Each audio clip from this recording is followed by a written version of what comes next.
Nofel ffuglen wyddonol neu nofel antur ydy Gwalia, lle mae'n dweud hanes Helen. Mae'r criw sydd ar y llong ofod efo hi, a maen nhw'n codi rhyw ffrindiau ar y ffordd hefyd wedyn, a maen nhw'n cael negas efo chydig o ddirgelwch iddi, a maen nhw'n mynd i chlota amdan beth sy'n achosi'r ddirgelwch yna felly.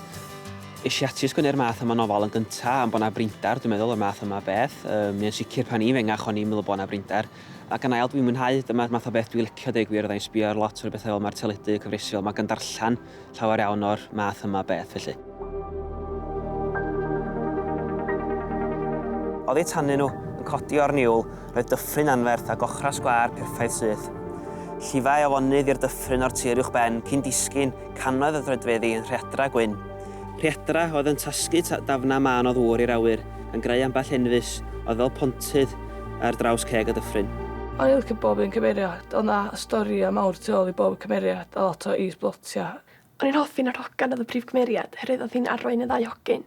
Ac o'n debyg i athau llyfrau ar Hunger Games, lle oedd y hogan yn cymryd mwy o reolaeth rwystig, ddim yn ofyn. Dwi'n meddwl bod o'n gweithio ar wahanol lefelau, wahanol oedrana, deud gwir. Hon di nofel gyntaf fi i blant, ac eisiau hwyl garwn i sgwennu hi, deud gwir. Ac am bod hi wedi selio yn y gofod ar y math yna beth, o'r un yn cael ryddid i wneud beth mae'n licio mewn difri. Fwyddodd yr athro Hans Reiter rhywbeth llawer gwaith na gwps. Yn ôl y cyfrifiadur, doedd dim gobaith dianc. Gwasgodd y sbardun i'r eithaf, roedd yr injan yn sgrichian. Dim newid. Roedd yn dal i gael ei dynnu tuag at y blaned. Dyrnodd y lliw. Yn y marn i, mae'n y lyfr unigryw, achos oes am llawer o nofelu ffuglen gwyddonol Cymraeg. O'n nhw oedd y llyfr yn ofnadwy dda, oedd yn ofnadwy ddiddorol, oedd yn methu roed y lawr.